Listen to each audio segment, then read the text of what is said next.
Welcome to another episode of Rim Shots with Sean on the Rock Rage Radio Network, brought to you by Barstools and Bandtalk. And I'm here with a gentleman, Mr. Eli Taylor. Where do you reside, Eli?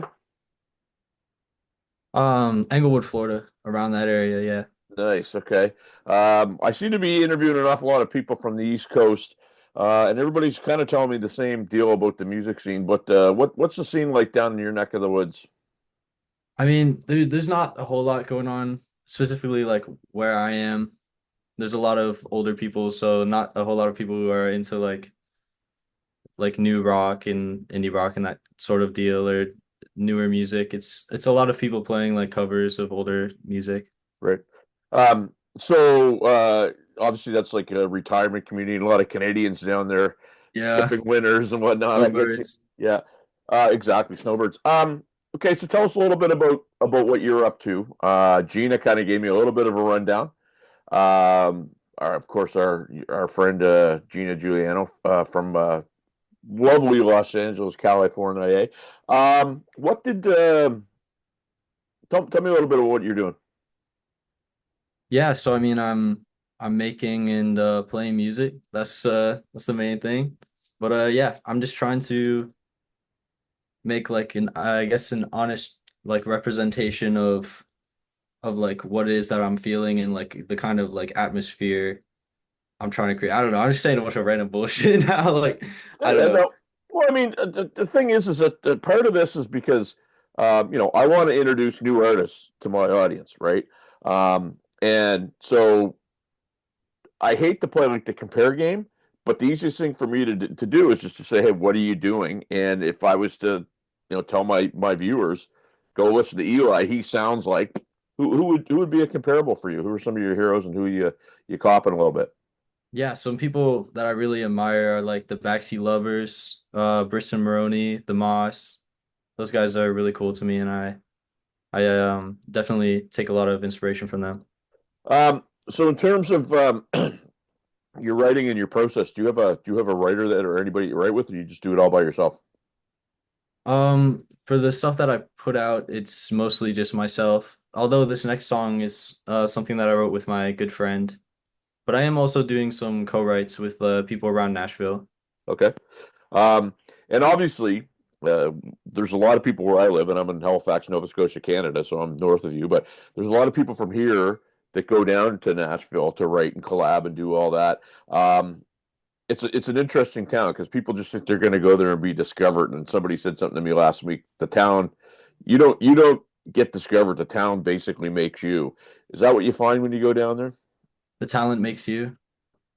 Yeah, like people have this kind of, I don't know, this kind of fairy tale dream, like where they go down there and they go into a bar and there's a bunch of record executives and go, oh, you're what we've been looking for our whole lives, and all of a sudden they sign them.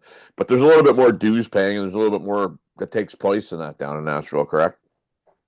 Yeah, I mean, from what I've learned and from what I've heard from people who have been in it longer than I have, they said that Nashville is like pretty saturated in terms of music and talent and everybody trying to, I guess, make it. But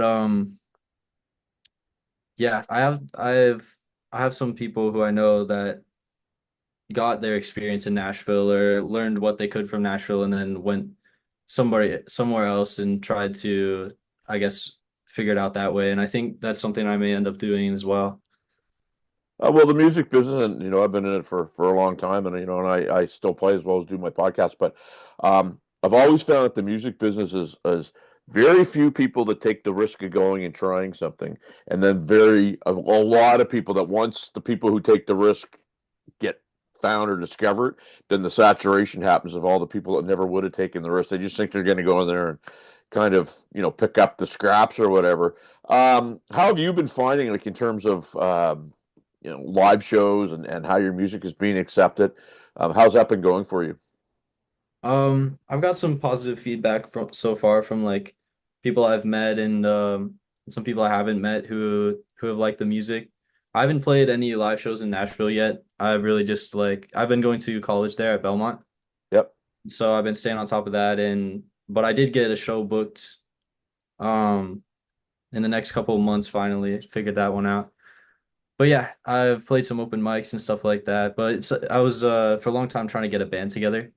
So yeah. Well, hey, um, we can give a shout out, man, and help you find some people because we've got a pretty big network of folks on this little old podcast. So I'm sure that's something that we can get the word out. Ideally, what would you be looking for a band in terms of instruments and numbers and Um, Probably like 4 or 5 piece. I think yeah. it'd be really cool to have a keyboardist as well.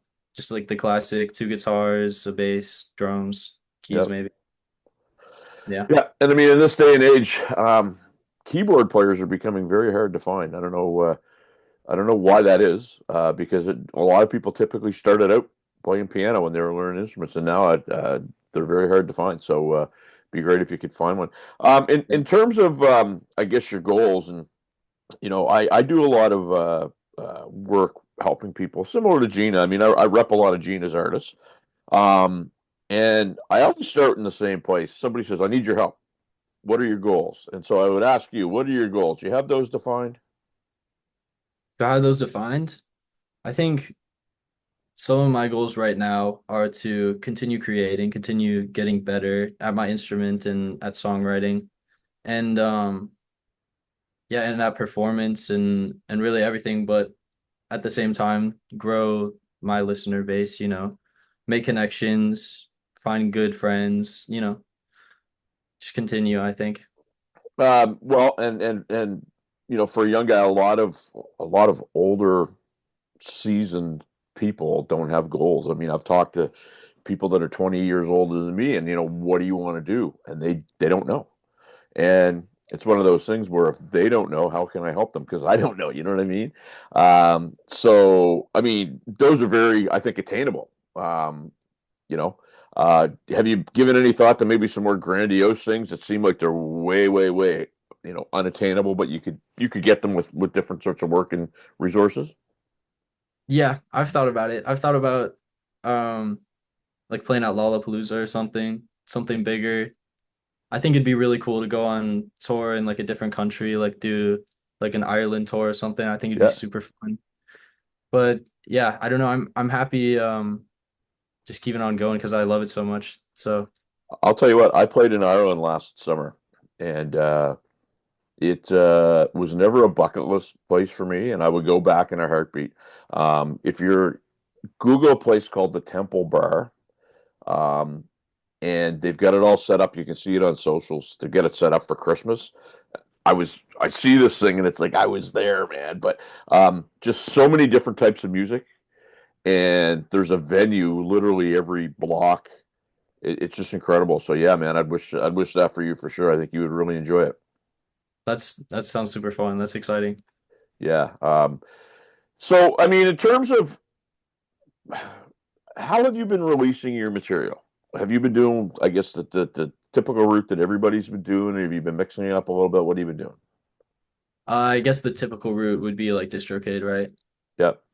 Yeah, I've been doing that pretty much. Just getting the art together, getting everything in the right place. I've been trying to get the copyrights and the performance rights organizations and everything. Just yeah, the normal way, I guess. No, that's smart. I know there's an awful lot of musicians.